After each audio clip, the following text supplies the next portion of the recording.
What's up, everyone? Welcome into Dodger Heads, presented by DodgerBlue.com, your home of the 2020 World Series champion Los Angeles Dodgers. My name is Jeff Spiegel, and we've got some movement in the baseball world this morning. Jeff Passan reporting that the Mets are on the verge of acquiring not only Francisco Lindor, but also Carlos Carrasco for a handful of, I guess you could call them prospects. It seems like the overwhelming response is that the Cleveland probably didn't get enough back in return for a star player like Lindor, although, to be fair, Lindor is due a decent amount of money this year and is a free agent, whereas Carrasco is more of a salary dump. But a big move for the Mets. Francisco Lindor is coming to the National League. Now, what does this mean for the Dodgers? My immediate reaction was, how does this impact Corey Seager? Now, if you've been following this, you know Lindor is a name that the Dodgers have been linked to as far back as last year. There was talks of the Dodgers reaching out. They couldn't make a deal. Corey Seager ends up playing great. Now we know where things are at. So Lindor goes to the Mets. I imagine the Mets are by far the favorite now to extend him. I would not be surprised if this was a Mookie Betts situation where he gets traded there and then gets extended.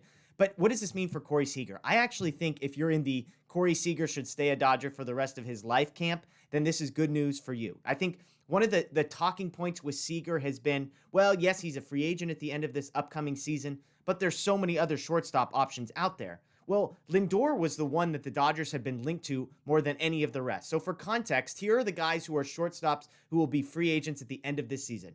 Javi Baez, Carlos Correa, Brandon Crawford, Lurie Garcia, Jose Iglesias, Francisco Lindor, Miguel Rojas, Corey Seager, Trevor Story, and Chris Taylor. Okay? Now, let me just check a couple of those off.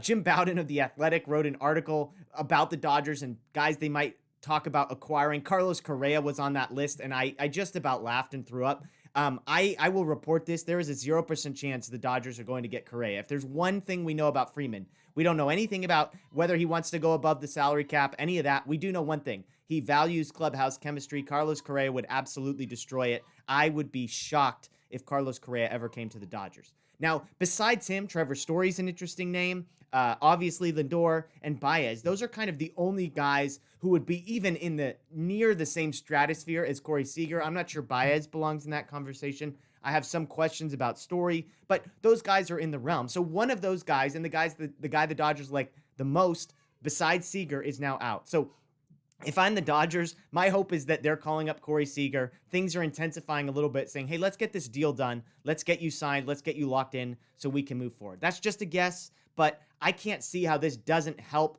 the Dodgers' sort of incentive to go pay Corey Seager the money he wants, give him what he needs in order to lock him up for the next 6 or 7 years. As some have pointed out, if they were able to do an extension now, they could actually spread the average annual value out over the length of the contract, buying out 1 year of arbitration. So it would actually help them financially moving forward. Obviously, the number would probably be bigger this year, but next year it would be smaller than if they waited till the end of the year. So we'll see what happens. But as always, let us know in the comments below. Do you think the Lindor move actually helps the Dodgers' chances of upping their offer and signing Corey Seager? As always, be sure to stay tuned to DodgerBlue.com, DodgerBlue1958 on social media, and right here, DodgerBlue1958 on YouTube. Make sure you're subscribed, as well as you've rung the notification bell, so that if there is news about Corey Seager, if there is news about a Dodgers signing or a Dodgers trade, you are the first to know. We appreciate you all, and enjoy the rest of your day.